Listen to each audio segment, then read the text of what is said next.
Assalamualaikum warahmatullahi wabarakatuh. Di sini saya akan presentasi makalah yang saya buat dengan judul Sistem Ekonomi Dunia dan Sistem Ekonomi Islam. Yang saya hormati Bapak Sultoni SHI MSc yang memberikan bimbingan dalam penyusunan makalah ini, dan teman-teman dari Prodi Ekonomi Syariah tahun 2020. Pembahasan yang saya bahas adalah menjelaskan sistem ekonomi di dunia. Ada apa saja sistem ekonomi di dunia ini yang diterapkan, dan menjelaskan sistem ekonomi Islam. Langsung saja pembahasan. Sistem ekonomi di dunia itu ada dua yang saya bahas, kapitalis dan sosial. Secara singkat, kapitalis adalah pandangan hidup atau suatu ideologi yang sangat berkembang. Hal tersebut membuktikan dengan banyaknya negara-negara di dunia saat ini menggunakan sistem ekonomi kapitalis. Kapitalis diartikan pandangan hidup atau ideologi karena selain sebagai suatu pandangan hidup itu sendiri, ia juga mempunyai serangkaian aturan yang harus dijalankan dalam kehidupan sehari-hari. Munculnya ideologi kapitalisme dilatar belakangi oleh pandangan agama, mulai dijadikan sebagai suatu alat untuk menganiaya dan memeras rakyat oleh para kaisar atau raja-raja di Rusia atau di Eropa.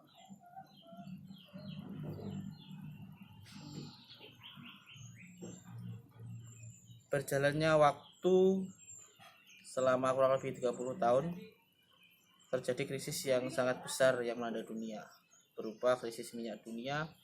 Krisis minyak dunia tepatnya pada tahun 1973. Sistem ekonomi kapitalis yang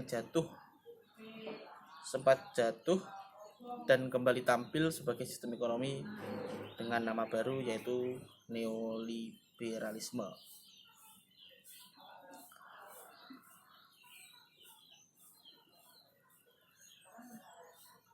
Ada poin-poin di sini. Yang satu, poin pertama, pilar sistem ekonomi kapitalis. Sistem ekonomi menyadarkan diri secara penuh pada hal-hal di bawah ini, yaitu private property atau hak milik swasta. Yang kedua, the invisible hand atau dibina oleh tangan tak terlihat. Yang ketiga, individualisme ekonomi. Yang keempat, free market competition atau persaingan dan bebas pasar. Itu tadi adalah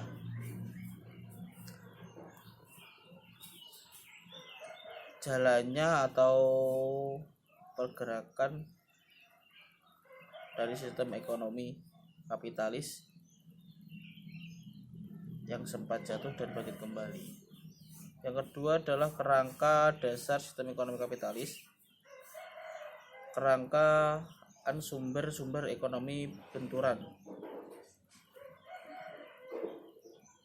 Di sini ada 3 pokok sumber-sumber ekonomi.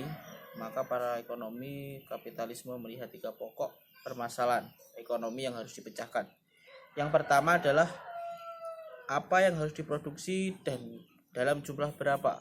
Yang kedua, bagaimana sumber-sumber ekonomi atau faktor-faktor produksi. Yang ketiga adalah untuk siapa barang ini diproduksi.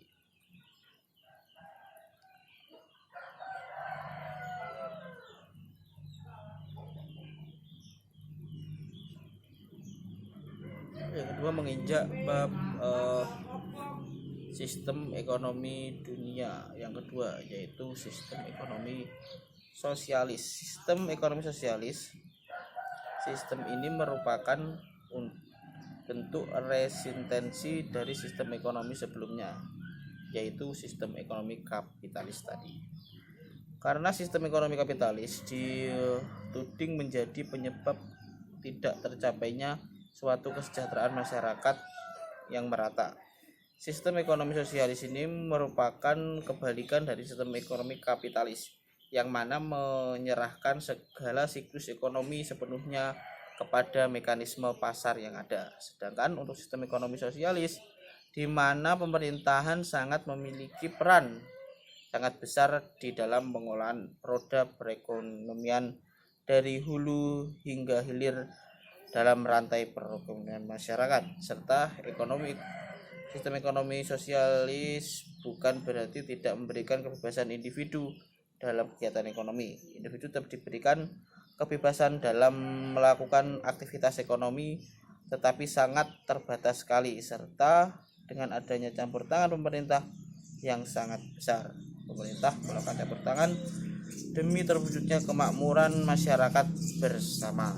Jadi sistem ekonomi sosialis ini yang berperan atau mengatur jalannya perekonomian itu adalah pemerintahan. Seperti itu gambarannya. Lalu ciri-ciri sistem ekonomi sosialis. Yang pertama, lebih mengutamakan kebebasan atau kolektivitas. Kedua, pemerintahan memiliki peran sangat besar. Yang ketiga, sifat manusia dalam sistem ini ditentukan oleh pola produksi. Yang keempat, hak milik individu tidak diakui.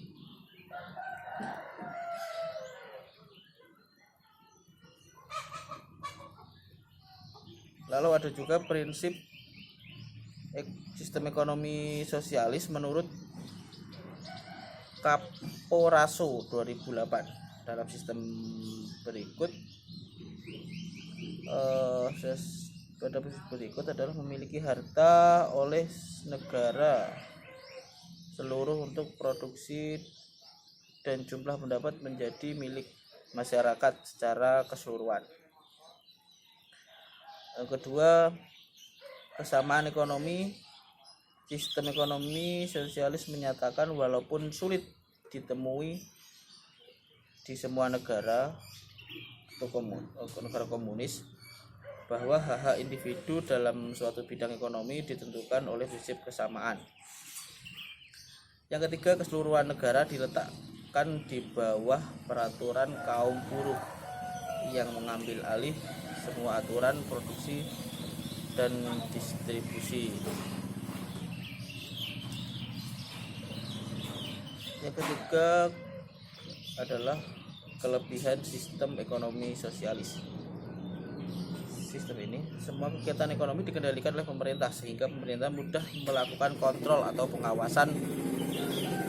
Lalu kedua, tidak ada kesenjangan ekonomi yang mencolok di antara anggota masyarakat. Yang ketiga, pemerintah mudah dalam mengatur dan melakukan pembentukan harga pasar atas barang dan jasa. Kekurangan sistem ekonomi sosialis adalah melemahkan bahkan mematikan inisiatif dan kreativitas individu. Lalu sering terjadi praktek monopoli yang merugikan masyarakat. Yang ketiga, masyarakat tidak memiliki kebiasaan di dalam memiliki sumber-sumber daya yang ada. Kita membahas sistem ekonomi Islam. Sistem ekonomi Islam adalah ajaran Islam yang berdimensi sosial atau muamalah, merupakan pemahaman dan penelitian lebih lanjut karena aspek muamalah bersifat dinamis dan lentur dalam pengembangan dan penerapan hukum daripada ajaran Islam yang berdimensi ibadah, ta'in dan prastiwi. Banyak yang menanyakan apakah pada zaman Rasulullah Muhammad SAW dan sahabat sistem ekonomi yang digunakan saat ini adalah sistem ekonomi Islam. Tentunya hal ini bisa dikatakan benar pula, karena semua aspek kehidupan termasuk masalah ekonomi didasarkan pada sumber-sumber hukum Islam yang ada, termasuk pada saat itu ada lembaga keuangan Islam yang disebut Baitul Mal. Baitul Mal buat Tanwil sebagai sebuah lembaga koperasi jasa keuangan syariah atau disingkat JKKS, sekaligus sebagai lembaga intimidasi antara himpunan dan penyaluran dana dari masyarakat.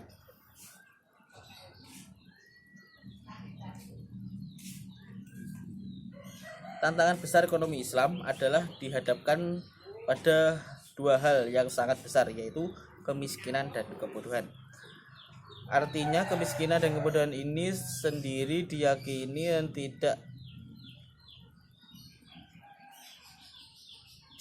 atau tidak ternyata menjadi suatu yang nyata bagi umat dalam menyelesaikan permasalahan ekonomi umat. Oleh karena itu, hendaknya sistem ekonomi Islam ini sampai saat ini baru sampai pada tataran konsep, harus banyak belajar pula dari kedua sistem ekonomi yang telah ada sebelumnya, yaitu sistem ekonomi kapitalis dan sistem ekonomi sosial. Tentunya mengambil hal positif dari keduanya selama tidak bertentangan dengan syariat Islam yang sumber dari sumber-sumber hukum Islam, terutama Al-Quran dan hadis.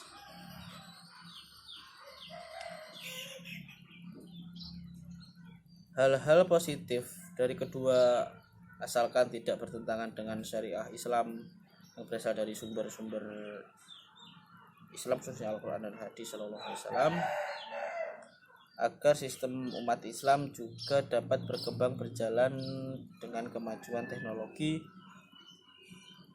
tetapi masih dalam koridor dan batas agama yang diperbolehkan.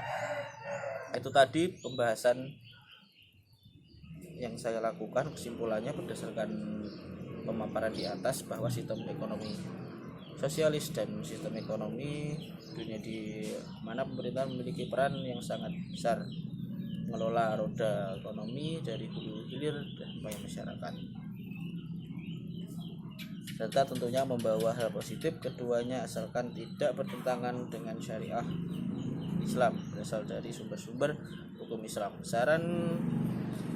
Demikian makalah yang saya dapat uraikan. Kami menyadari bahwa dalam penyusunan makalah ini banyak kekurangan, dan oleh karena itu saya mengharap kritik dan saran yang konstruktif untuk memperbaiki makalah berikutnya. Semoga makalah ini bermanfaat bagi kita. Assalamualaikum warahmatullahi wabarakatuh.